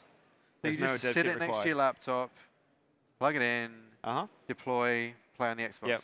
You can even do remote debugging from your PC as it runs on the console. Yeah. Amazing. So and so in terms of the store, publishing on the store, it's just like any other app or any other game that goes into the Windows Store for both Xbox and Windows. Yeah. There's no additional certification. It just uses the standard Windows Store policies. So it'll go through the Windows Store process where it just checks to make sure there's nothing malicious and it passes all the standard tests, and that's it. You can then update it as often as you like. You can change the price as often as you like. You want to do a promotional pricing? No problem. Discounting? No problem. You want to do some rollouts where you say, hey, I want to bring it out to Australia and England first and then leave the rest of Europe behind? You can do that, right? Hey. We didn't mean it when we said Brexit. I'm sorry. So like, if someone is looking at the store and seeing like a whole bunch of different content, is there a way to kind of differentiate, like if people are actually looking to find these games that are on the creative program? So there's two stories there. on the Windows Store, Creators Program games are actually just integrated with the rest of the game store. There's no differentiating features there, other than when you look at a particular game, you'll actually see what features it supports. You know, like does it have multiplayer or whatever? And so you'll see a fully featured Xbox Live game will say Xbox Live. A Creators Program will have a different badge there to indicate that it has some amount of Xbox Live, but not the full stack. Right? But for the average gamer, they're looking at these as kind of like an equal platform for. That's right. So that's on the Windows platform. On the Xbox, there actually is a special Creators Collection section of the store. If you go to the games page in the store, right up the top, there's obviously the first ad, and then there's 4 boxes. One of those boxes says Creators Collection. Click into that, and you can see all the games that have already been published. Awesome. We only went live, basically a month ago. Oh wow! And we're already seeing dozens of games getting published in there from indie devs. So that's where you go. You can also search for them. So if you know a game that you're particularly looking for, you can actually search, and it'll actually come up through there as well. So we've had different approaches there on those 2 different platforms, but the games are all still really accessible to everyone. So if someone wants to get started with this, they need an Xbox. Unity 2017. Unity's great. .1. Love Unity. No, well, which for 2017.1? Yeah, Unity 2017.1 would be a great starting point with obviously a PC that can run that stuff, and then an Xbox console, and that sets them up to be able to create the games on both PC and Xbox. And then I go to to a website. I sign up. Yep. Then we don't have the website here. It's I'm going to say it wrong. aka.ms/XBLCP. Should actually get them there. Xbox Live Creators Program. That's what. Yeah. But it's available via Google, right? Via Bing. They can search via Bing. That's what I meant to say. Yes. Yes. Nice. And other search engines. Okay. Yeah. And I noticed you're wearing a T-shirt there that says Dream Build Play. Dream Build Play. So Dream Build Play is our games contest that we have been running. Oh, nice. And has 4 different categories of competition: PC, Xbox, games that use Azure, the cloud stuff in the back end, and then mixed reality. Sweet. All those games, particularly the PC and Xbox categories, we've teamed up with the Creators Program team to make sure that that's accessible. And in fact, if you want to be in the Xbox category of that competition, you must implement Creators Program. Cool. And so that's what's really cool there. There's over $200,000 cash prizes, as well as some other things going on. We have a developer diary contest to let indie devs actually talk about their journey, all that kind of stuff. Runs through to the end of the year. And it's a great way for someone who might want to use the Creators Program to actually then showcase their game out onto a world stage through that contest. So, yeah. Amazing. And that's dreambuildplay.com? Dreambuildplay.com. Dreambuildplay.com. Dream something up, build it, and let people play it. Sweet. Yeah. Awesome. I think it's really cool that these days, you don't have to get a dev, you don't have to get a dev kit, know who to call at Microsoft to actually start pushing your games on it. And play with the real hardware as well. I think there's something special about playing on an actual console. Exactly, exactly. And we have a pretty comprehensive game development guide. We have hard copies here at Unite. Oh, nice. But there's also available to download. It's about 45 pages of material, which includes how to actually incorporate Creators Program into your game. Cool. So it sounds like you're doing everything you can to really foster that community. Exactly. That's awesome. Awesome. Andrew, thank you so much for coming on. Thanks, guys. And thanks for what you're doing. Thanks, Andrew. Okay, so we're going to take a short break, and we're going to come back and look at some more 2D content with Russ Scammell from Unity, who's one of our product managers in 2D. So stay tuned for that.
And we are back at Unite Live Austin, here in the Austin Convention Center. For those of you watching on Facebook and YouTube, thank you for not trolling us too much. I might be wrong about that, but we'll see later. That doesn't happen. No, it doesn't happen. It never happens. So Russ, welcome to the show. Thanks for being here. Thank you for having me. It's been mere minutes since we saw you last. Awesome. Nice to see you again. So Russ, what do you do here at Unity? So I'm product manager with the 2D team, mostly based out of Singapore. Yeah, and we've got someone who does all our 2D physics stuff who's based out of the UK. But I kind of work with them, make sure that the tools that they're making are tools that the users want, right? Yeah. Because otherwise, you know, we can make a lot of cool stuff in 2D, but we've got to make sure that people out there are asking for these things, right? Yeah. So, yeah, so it's been a good year. Yeah. Yeah, there's been a lot of cool stuff going out that I think a lot of people have been waiting for a while. Yeah. So this much we know. This much we definitely know. But it's out now, and a lot of this stuff is really, really crucial to 2D game development. So we talked about tile map at the keynote last night. For those who didn't watch it or haven't seen it yet, give us a quick recap of what that is, what it allows you to do. Sure. So for those of you who are making kind of grid-based games, or you know, if you're making any game where you need to put things on a grid, right? And you want an efficient way of doing this, you want a creative, expressive way of doing this. Tile map gives you this ability to paint in the scene, to paint those tiles in the scene. Yeah.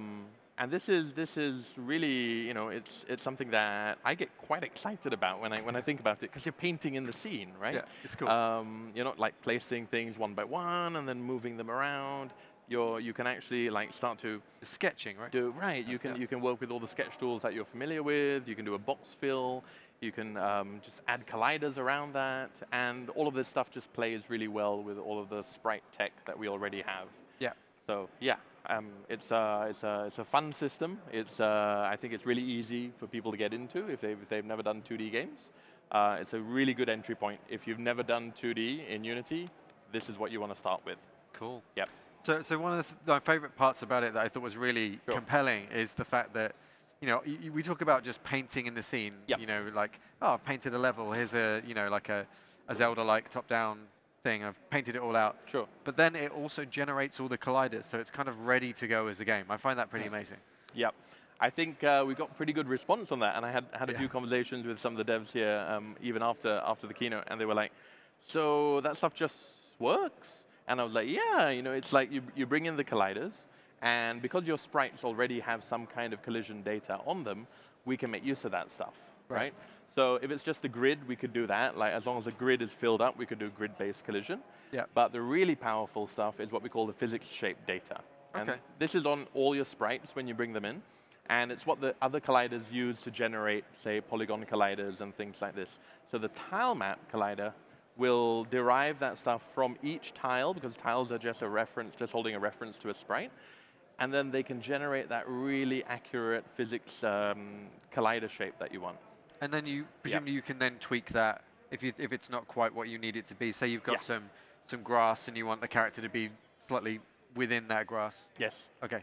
Yes, and painting after the fact, you know, it's just going to adapt accordingly. So you're not clicking out your image, your aesthetic layer, and then after that kind of fitting your physics to it afterwards, and then you're like, oh no, I want to make an aesthetic change. No, I've got to rebuild all of this physics stuff. So that just, you know, just adapts. Is it a 2D thing only? At the moment, it's a 2D thing, but I think we're hoping to inspire maybe some of the other features to pick up on this idea. In terms of the grid, or? Yeah. Okay. So the grid that we work, that TileMap really relies on for this kind of grid-based layout stuff, you can use that with any game object.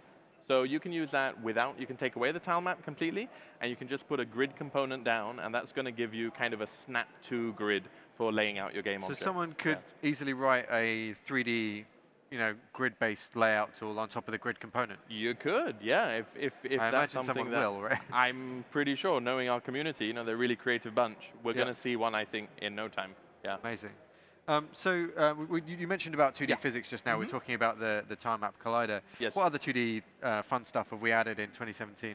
Yeah, it's actually been a really good year. Like I said, these are features that we've needed to get out for a while, and a lot of it was kind of fundamental stuff, foundational features. Yeah. So let's see. Let's start with 2017.1. We'll go backwards, kind of backwards. We got Sprite Atlas. Now this is really that's a big deal.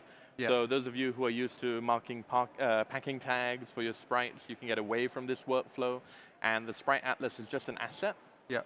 And now you can just drag your sprites in, or textures, or my favorite workflow, you can drag a folder which has sprites in it. And you just drag that into the Atlas, and then when you build the game, we pack the Atlas for you. And if you're making changes to that folder, let's say maybe you want to add more sprites, because game design is fluid, right? You're gonna change stuff. That packing will just happen automatically. Right? So you just have far less to think about as you're designing the game, because you know Exactly. it's going to be taken care of at the end. Yeah, well, you're focusing on the game, right? Not the kind of the atlasing mechanics of and all shipping of the this. Yeah, game. I mean, this is not really what you should be focusing on. Your game developers. I love atlasing. Right? Nobody ever. So we talked a lot about how easy it is to kind of pick that up. Sure. What do we have for the more advanced users in 2D? Yes. So the tile map has been designed to be this kind of easy to learn thing. But we also want to support these really kind of advanced scenarios where people are doing, they want to do maybe, well, I'll tell you what the features are. So custom tiles and custom brushes. Okay. Right? And the idea there is that the tiles themselves can be extended. We saw some of this in the keynote where I was building out the room, and the tiles there were what we call a rule tile. And this is an extension of the tool, of the tile class. Yep. Where we've made neighboring tiles kind of aware of each other, right? So an edge knows that it's next to another edge, and therefore it should be at right angles, and so we need a corner piece, right? And so on and so forth. So when you extend custom tiles this way, you have kind of a smart system, right? Where if you know what you want to do with your game, maybe you want randomness, or you want procedural levels, or you want to do all this kind of stuff, you want to rely on these kind of things. And then with the brushes, a lot of what we saw with the keynote was actually just a basic brush. I didn't show the custom brushes in the keynote, but they're really powerful as well. And if you grab the RoboDash demo that we include as part of our 2D Extras package, you'll see that we can use brushes to lay down actual gameplay elements. So you can put down, for example, obstacles. In RoboDash, there's a laser brush, right? And you're putting down laser turrets. And then when you hit play in the game, you can just start interacting with these elements, right? So it's almost like you're painting with a prefab kind of thing that's got a bunch of logic to it. So instead of painting aesthetics, you're painting functionality, gameplay functions, gameplay features, right? And this becomes really powerful really quickly, because then the designers can start to have a discussion with the programmer before they get going, and they say, hey, I need these brushes. And they can talk about, hey, how they want to interact with the game at design time. Nice. And so it's really cool. We're really excited to see what people do for their own projects. And also, I think this could be fertile ground for some pretty nice assets on the asset store. So I'm excited to see what people make. Awesome. Yeah. So we've talked a little bit about what's coming in 2017.2. Yes. Can you tease us with any other exciting future 2D things? Or are you going to kill me after this live stream for asking you that question? Thank you, Mr. Goldstone. No, of course. I'd love to talk about it. But let's see what I can say. So we've released the first of our major layout tools with TileMap. We have another one in the works. That's coming real soon, actually, and that's going to be for more kind of flexible, more organic layouts. Okay. This is something we're calling Smart Sprite, and just stay tuned. It's round the corner. Kind of imagine spline-based layouts where you have your sprites tiled along the splines, and you can kind of decide where these sprites go and what kind of shapes, what kind of scales they are.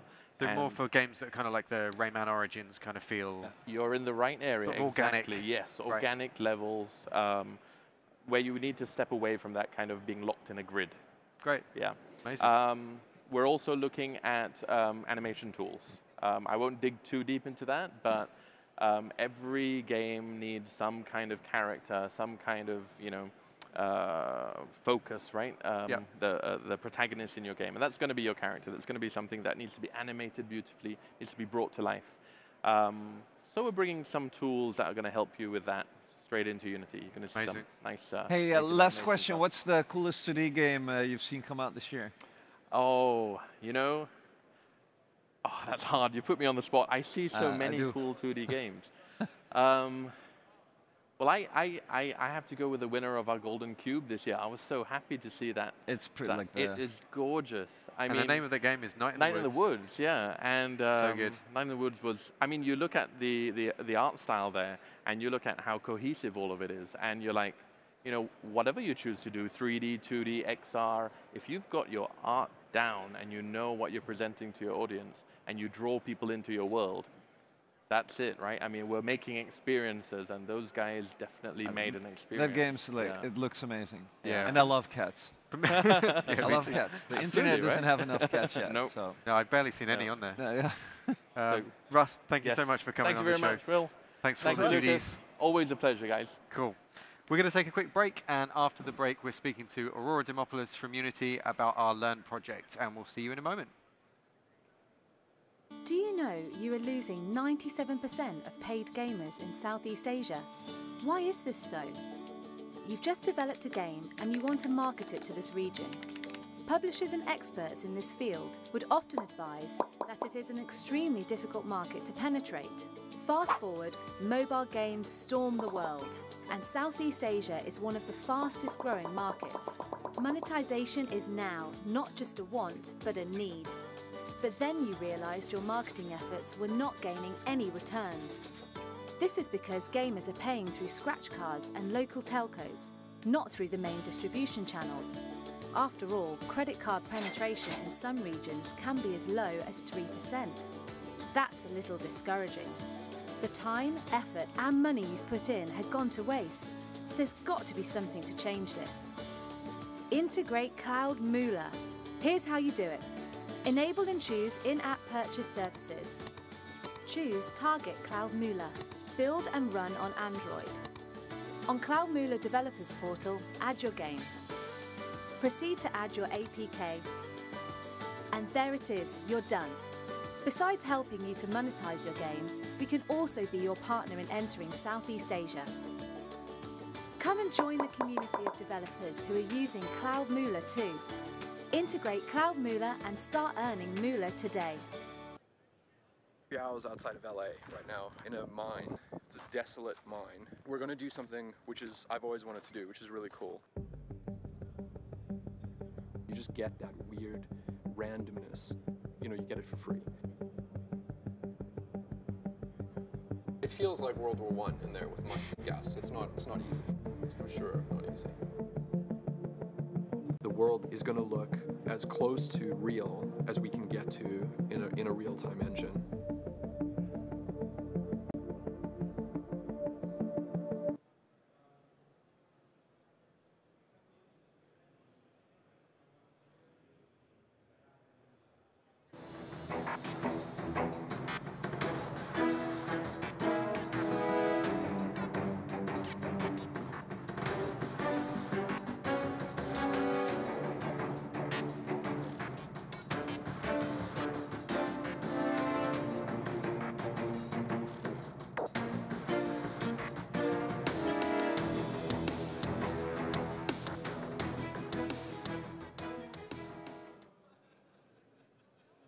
Okay, we are back at Unite Austin Live here at the Austin Convention Center. I'm Will, this is Lucas, and we're here talking with Aurora.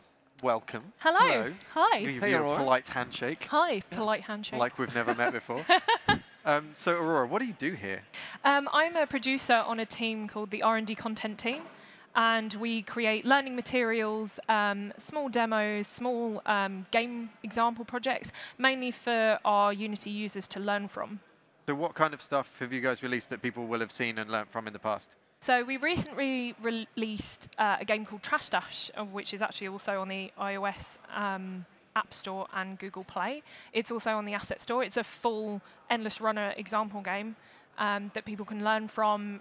It's mainly aimed at intermediate users, so you can learn a lot from the curve shader that we're using in there, like all the services that we've integrated in that project as well. Okay. So that's a live game that you can grab on your phone right now? Yep, you can download that on your phone as well. You just search for Trash Dash and you find it? Search for Trash Dash, cool. yeah. And that was a charity thing as well, right? We did something with Game Changer, so we partnered up with them, so all the ads and in-app purchases that you purchase from those from that example game actually goes all the proceeds to Game Changer itself. Cool, awesome. And what other kind of like tutorial content has been done, like going back? So going back, we've released any sort of tutorial content you may have seen on our Learn site, which is unity3d.com/learn. That's all our tutorial content, and so you may have heard your voice. Probably, yeah. And recently, we've just made a new tutorial or learning system inside of Unity called Interactive Tutorials, where inside of Unity itself, you can it will guide you in a really friendly way, just sort of the very basics and principles of Unity. Okay. Like guide, like press this button now with like a thing, and then you press it. Yes, so it will sort of highlight parts of the editor that you actually have to interact with and tell you a bit about them. And once you've done the interaction, then it will check off that step, and you can move on. So it kind of like it's a really easy guide through Unity. So it actually knows what you're doing and responds, right? Yeah, yeah. Awesome. That sounds like a brilliant idea. Yeah. How do you decide which topics to create Learn content for? Like what do people have most trouble with wrapping their heads around? So apart from getting started with Unity, which is something that we are very passionate about and try to plug out there, there's also new features. So when new features come out, we like to try and teach people those new features. So that's what we're also responsible for. Okay. So we saw a trailer, and we're looking at a trailer right now, which is this is the interactive tutorials, yes. right? But we also have this project right here. I don't know if we can actually see it on the live stream, so I might be speaking out of turn here. Like a producer can tell me probably, but it's a new project you guys are working on called Game Kits. Tell us a little bit about that. What's it for, and who's it aimed at? So we have a little bit of a gap between people who get started using Unity, sort of introduced through interactive tutorials or any other means, going to one of our big example projects where we go through all the code and like the real nitty-gritty. There's a little bit of a gap where people would need a little bit more confidence boost, and we want to give people a little bit more agency within the editor itself. So we've come up with a concept called Game Kits, where it's sort of like a drag and drop Lego style put together game. So we're using the Unity event system to put mechanics together so that they are changeable within the confines of the project, of course, or you could add some new ones if you really wanted to, if you got to that level. So it's really sort of a modular project. You can move parts of the environment around. You can change some of the game mechanics around. So it's kind of architected not like a video game would be, but definitely something so that confident beginners can become even more confident in the editor and really start to like play around and understand how bits of Unity are connected before they transition into a full like game example project with a big, long 8-hour session, if you really want to. And you said like game kits, plural, like which game kits are in the works? So we have a 2D version and a 3D version. The 2D version is coming fairly soon, and that's also thanks to the tile mapper, which we've just been discussing with Russ. With Russ, yeah. So that's really cool because you can draw out levels. And we also have a 3D version coming, and they're both set in the same universe, and that will be sort of around March next year time. So these are a platformer game, so like an action game? Yes, so it's for the 3D one, it's a 3D platform adventure game with sort of like manual combat and shooting, and the 2D one is a side-scrolling adventure platforming game, again with the same mechanics. So it's set in the same universe, so anyone who wants to transition from 2D to 3D can really sort of be like familiar and comfortable, and even all the event system setup will be the same throughout both projects. So cool. If you are to transition from one to the other, it's not a big shock. This is going to be great for presumably students and for game designers and artists who want to get into Unity and just want to see a big project that they can actually reconfigure, right? Yeah, Okay, awesome. So it's kind of like a starting point that already works. Yes, yes, absolutely. Like So that? something that you can really kind of get to grips with and get into without having to learn programming right off the bat or just be intimidated by just the I can start by emptiness. just doing some tile painting and then what?